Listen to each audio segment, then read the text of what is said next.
नमस्कार दोस्तों, आपका स्वागत है स्पेशल एजुकेशन चैनल पर। आज हम अर्ली चाइल्डहुड के बारे में बात करेंगे। अगर आपने चैनल को अभी तक सब्सक्राइब नहीं किया है तो जल्दी से सब्सक्राइब करें ताकि आप नए अपडेट देख सकें। तो हमने अभी तक इन्फेंसी स्टेज के बारे में बात की थी। आज है अर्ली चाइल्डहुड, जो एज आती है उसमें बच्चों की 2 से 6 साल तक। लेकिन जो चाइल्डहुड है इसमें आता है 6 से 12।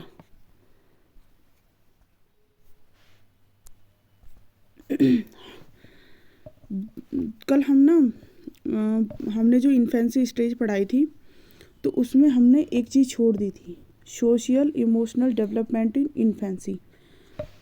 बच्चों का social emotional development infancy stage में कैसे होता है। तो 1 बाय 1 लेंगे हम। इसमें जो पहला है वो है शिशु परिचित चेहरों को प्राथमिकता देना शुरू कर देता है। जो परिचित चेहरों में आएगा फैमिली फेसेस, उनके साथ जो बच्चा होता है वो ज़्यादा हैप्पी रहता है। दूसरा है response to parents presence by cooing. अगर बच्चे के पेरेंट्स वहाँ पे हैं तो बच्चा ज़्यादा दादा दा पापा पा ना ना ना जैसे वो रिपीट करता है, वो बार बार करता रहेगा इसको। तीसरा है अटैचमेंट टू मदर। इस स्टेज में बच्चा अपनी मदर से बहुत ज़्यादा अटैचमेंट होता है। वो अपनी माँ को खुद से अलग नहीं समझता है। वो सोचता है मैं हूँ तो माँ है, मतलब वो अपने मदर को अपना ही हिस्सा समझता है। इसीलिए जब बच्चा माँ से किसी और की गोदी में जाता है तो वो एकदम से रोने लग जाता है। और सबसे बड़ी बात है कि जो बच्चे का अटैचमेंट होता है ना, वो 9 महीने बाद होता है औरों के साथ। लेकिन जो मदर होती है ना, उसको 9 महीने पहले से उसके साथ अटैचमेंट होता है, जब वो प्रीनेटल स्टेज में होता है। तो इसलिए भी बच्चे का मदर से ज़्यादा अटैचमेंट होता है। Emotional bond between infant and care givers established. जो बच्चे के केयर गिवर्स, मतलब जो बच्चे को रखते होंगे, इसमें नैनी हो सकती है, दादा हो सकते हैं, नाना हो सकते हैं, मामा हो सकते हैं, बुआ हो सकते हैं। इसमें जो भी बच्चे के आसपास रहते हैं उनके साथ उसका एक इमोशनल बॉन्ड होता है। उन दोनों के बीच एक इमोशनल बॉन्ड होता है, बच्चा जिससे बहुत जुड़ा हुआ रहता है। अब मैं अपना एग्जांपल बताती हूँ। मेरी भतीजी थी तो उसकी मम्मी उसे अपने मायके ले गई, तो मैं उसको डांस करवाती थी। उसका एक स्पेशली मैंने एक गाना रखा हुआ था, उसमें वो बहुत ज़्यादा डांस करती थी। जब वो शुरू से मेरे साथ रहती थी तो मैंने अलग अलग टेक्निक्स थी जो बच्चा हर किसी की होती है, मेरी भी थी। तो वो उस गाने में बहुत अच्छा डांस करती थी और वो खुश रहती थी मेरे साथ। वो अपनी मम्मी के पास सिर्फ दूध पीने जाती थी, अदरवाइज़ वो मेरे पास और अपनी दादी के पास रहती थी। तो जब वो मायके गई, अपनी नानी के घर गई, तो वहाँ उसने कुछ भी बात नहीं करी। वो बिल्कुल चुपचाप रही वहाँ पे। लेकिन जब 4-5 या 5-7 दिन बाद जब उसके नाना जी वापस लाए मेरी भाभी को छोड़ने, तो उसके बाद जब मैंने उसे वही गाना लगाया तो वो इतनी ज़्यादा नाची कि उसके नाना देखते रह गए कि इसका ये बिहेव कहाँ छुपा हुआ था। तो केयर गिवर्स, मतलब वहाँ पे केयर गिवर्स की भूमिका मैं और मेरी मम्मी निभा रहे थे। और माँ के साथ तो एक अलग बॉन्ड होता ही है। तो यही अगर बच्चे की अगर वो उनसे दूर चले जाता है तो ये एक एग्जाम्पल है। दूसरा है सेपरेशन एंजाइटी। इसमें ये भी मान के चल सकते हैं कि बच्चा जिसके पास रहता है, अगर वो उससे दूर होता तो बिल्कुल चुपचाप रह जाता है। जैसे उसने वहाँ पे कोई भी रिस्पॉन्स नहीं करा, ना वहाँ से ना वहाँ पे दादा पापा कुछ करा, ना उसने वहाँ पे डांस करा, क्योंकि उनको पता ही नहीं होता कि बच्चे को किस तरीके से रखना होता है। तो ये भी एक बात है। दूसरा है show gesture hugging and smiling. अगर बच्चे को इस स्टेज में प्यार कर रहे हो तुम, तो वो जैसे हम स्माइली फेस लेके उसके पास जाएंगे तो वो भी उसमें रिस्पॉन्स करेगा। अगर उसे हग करेंगे तो वो स्माइल करेगा। अब हम नेक्स्ट बात करते हैं अर्ली चाइल्डहुड।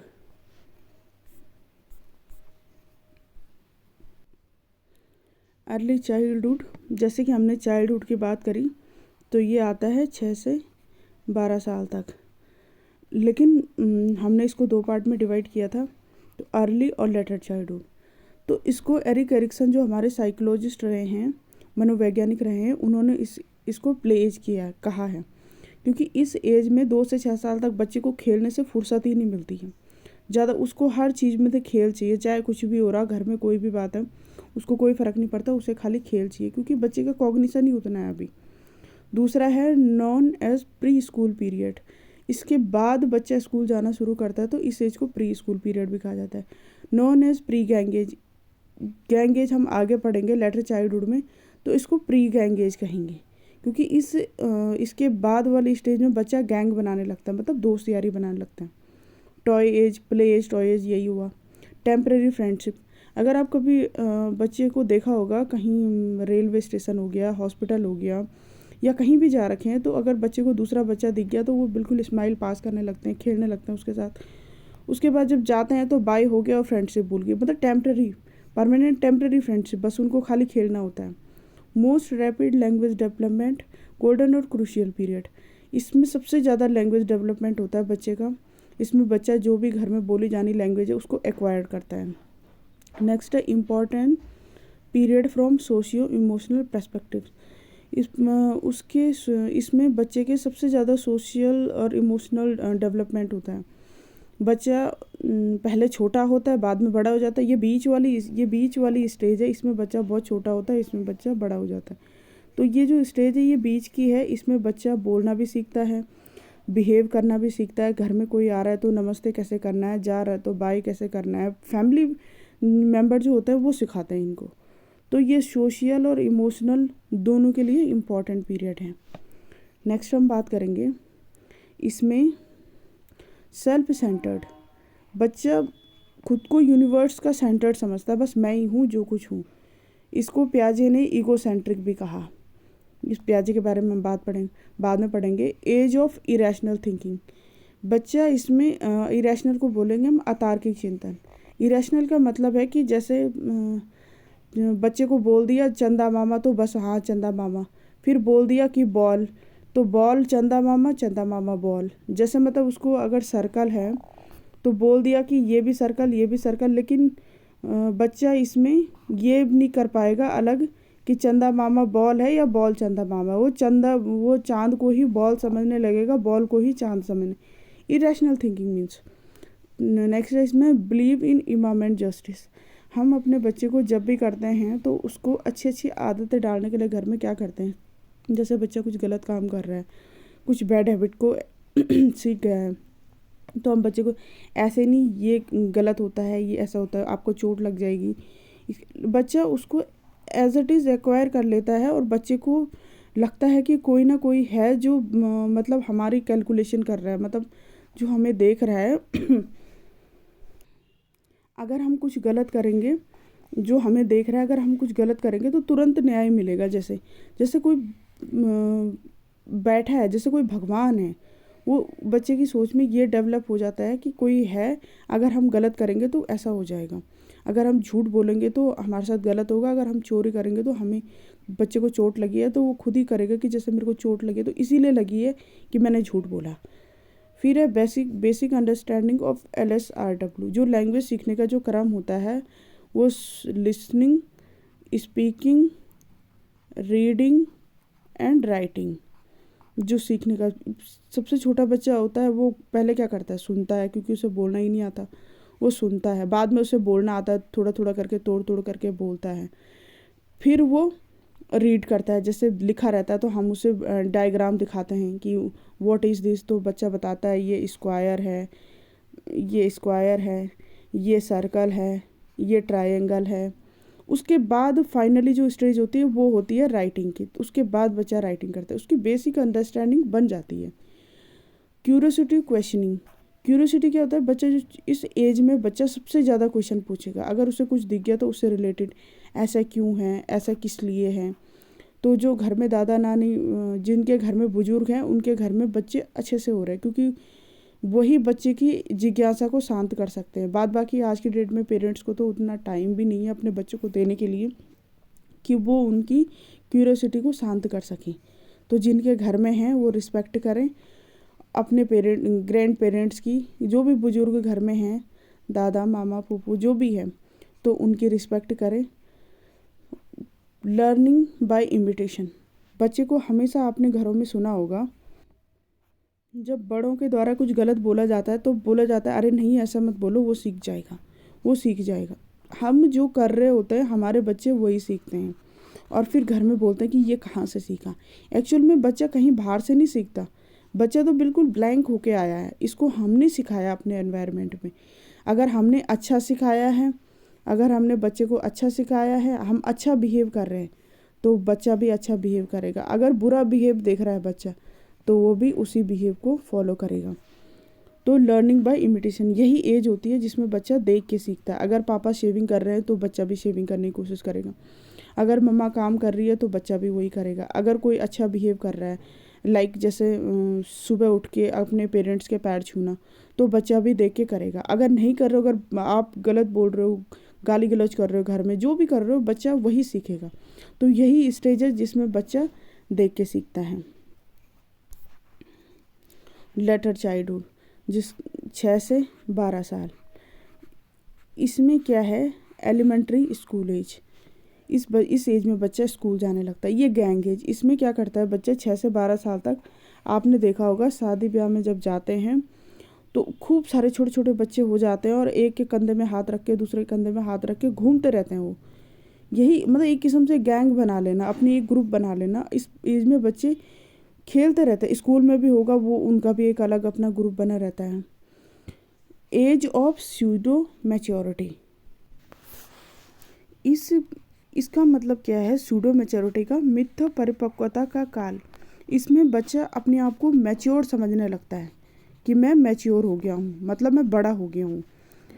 वो अपने आप को बड़ा समझने लगता है, जैसे कि और लोग हैं जो वो कर सकते हैं वो मैं क्यों नहीं कर सकता। बच्चा भी क्वेश्चनिंग करने लगता है इसमें कि उसको ये मतलब वो लगता है उसे कि मैं बड़ा हो गया। एक्चुअल में वो बड़ा नहीं होता, उसको ये मिथ्या परिपक्वता का काल, उसको एक मिथ्या, जैसे सत्य और मिथ्या, सच क्या है और मिथ्या क्या है, वो उसी इसमें फंसा रहता है। वो सोचता है कि मैं बड़ा हो गया हूँ, पर एक्चुअल में वो छोटा होता है। और इसी के आधार पे जब आपने कभी देखा होगा, जब घर में बड़े फ़ोन चलाते हैं, आज के लेटेस्ट एग्जांपल तो यही है कि जब बच्चों को बोला जाता है ना कि फ़ोन मत छेड़ो, फ़ोन मत चलाओ, तो बच्चे क्या करते हैं, बच्चे बोलते हैं पापा भी तो चलाते हैं इतनी देर तक फ़ोन, मम्मा भी तो चलाती है इतनी देर तक फ़ोन। तो बच्चों को समझाना मुश्किल हो जाता है कि इनके सामने कौन सा बिहेव करे और क्यों। एक्चुअल में बच्चों को लगता है कि जो ये कर रहे हैं वो हम भी कर सकते हैं, पर ऐसा तो नहीं है, क्योंकि पेरेंट्स इसलिए फ़ोन चला रहे हैं क्योंकि उनका अपना लाइफ सेटलमेंट हो चुका है, अपना जॉब कर रहे हैं, अपना पैसा कमा रहे हैं, घर की रिस्पॉन्सिबिलिटी को फुलफ़िल कर रहे हैं। लेकिन बच्चों को लगता है कि हम भी वही कर सकते हैं, लेकिन उनकी तो अभी लर्निंग स्टेज है, उनको तो फ़ोन देना अभी तो बहुत मतलब बेकार चीज़ है, क्योंकि उनका फुल डेवलपमेंट ही नहीं हो पाएगा। तो बच्चों को लगता है कि हम फ़ोन क्यों नहीं चला सकते। इसका लेटेस्ट और चीज़ों के लिए बोलो, अगर बच्चों को बोलो कि तुम ये नहीं खा सकते, तुम्हारी तबीयत ख़राब हो जाएगी, तो बोलेंगे कि वो भी तो कर रहे हैं ऐसा, हम क्यों नहीं कर सकते। तो बच्चा इसी स्टेज में फंसा रहता है, मतलब वो बड़ों की बराबरी करने लगता है कि जो ये कर सकते हो वो मैं भी कर सकता हूँ, क्योंकि मैं भी मैच्योर हूँ, मैं भी बड़ा हो गया हूँ, मैं कोई छोटा बच्चा थोड़ी हूँ। ये आम घरों में सुनने को मिलता है। नेक्स्ट है, अब हम बात करेंगे एडोलेसेंस की। एडोलेसेंस की 12 से 18 साल तक।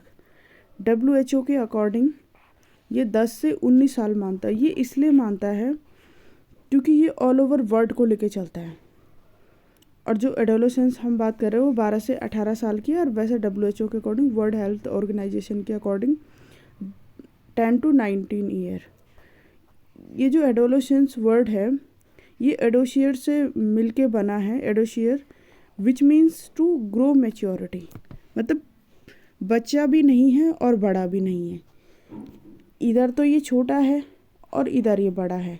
तो जो ये एडोलेसेंस है वो इसके बीच की स्टेज है, ना तो ये बच्चा रहा ना तो ये अभी बड़ा हुआ। ये एक ब्रिज का काम, ब्रिज वाली एज है ये, मतलब जो बीच में ब्रिज है ये वाली एज है इसकी। स्टैनली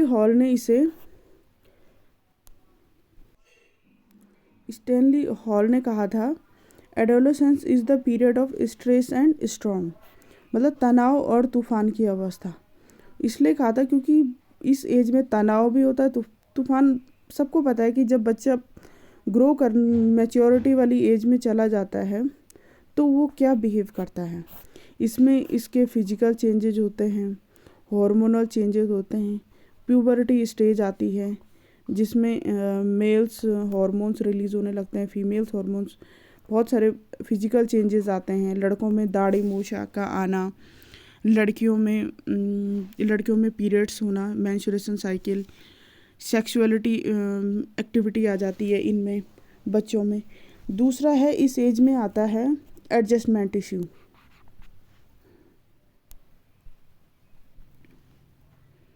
इस एज में आता है एडजस्टमेंट इशू। एडजस्टमेंट इशू का क्या मतलब है?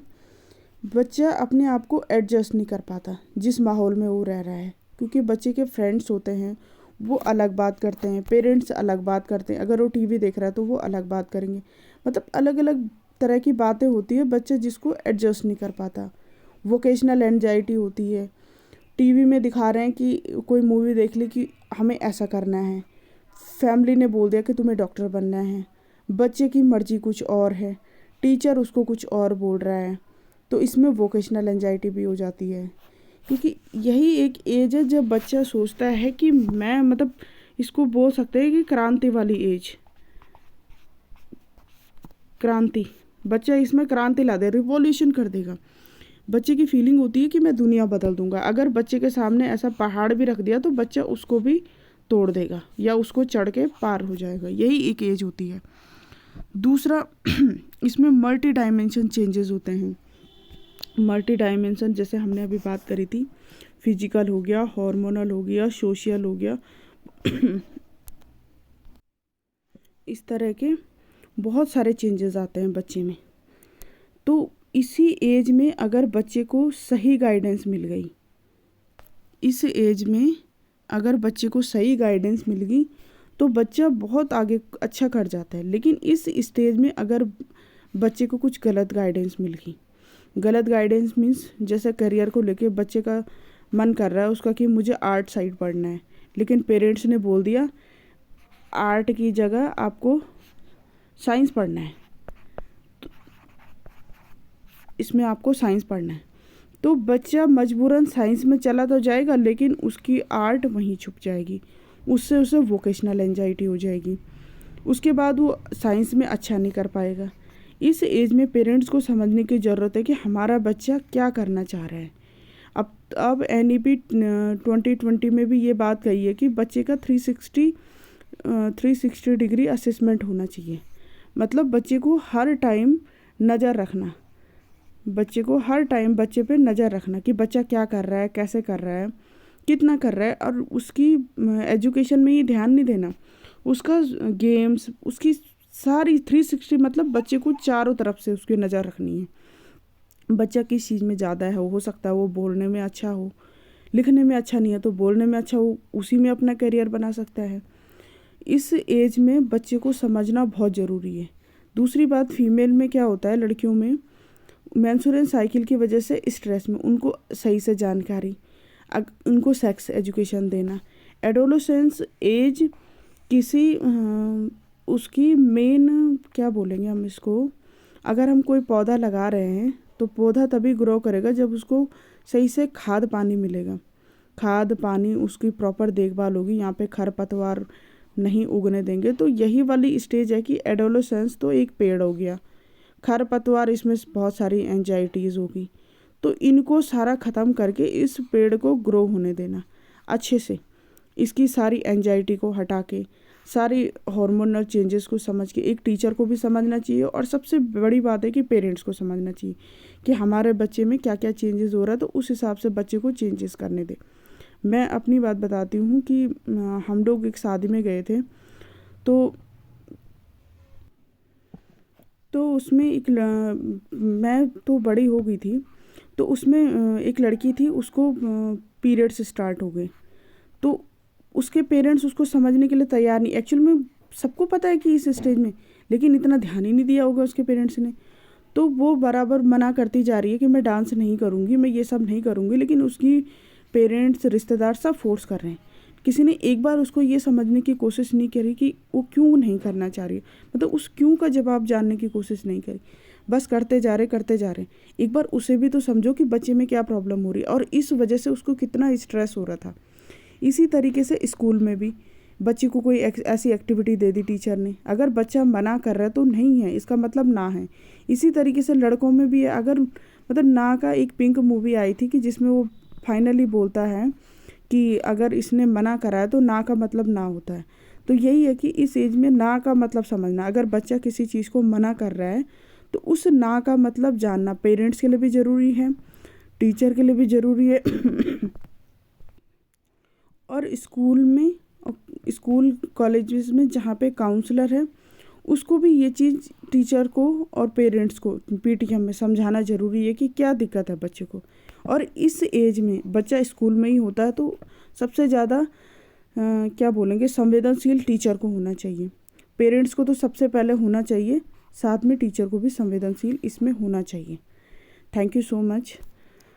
आपके जो भी डाउट्स होंगे आप कमेंट करके मुझे बता सकते हैं, मैं उसमें और ज़्यादा अच्छे से अगर आपको एग्ज़ाम्पल समझ में ना आए हों तो मैं अच्छे एग्ज़ाम्पल ला सकती हूँ, और अच्छे आप मुझे बताइए तो मैं उसमें सुधार करने की कोशिश करूँगी।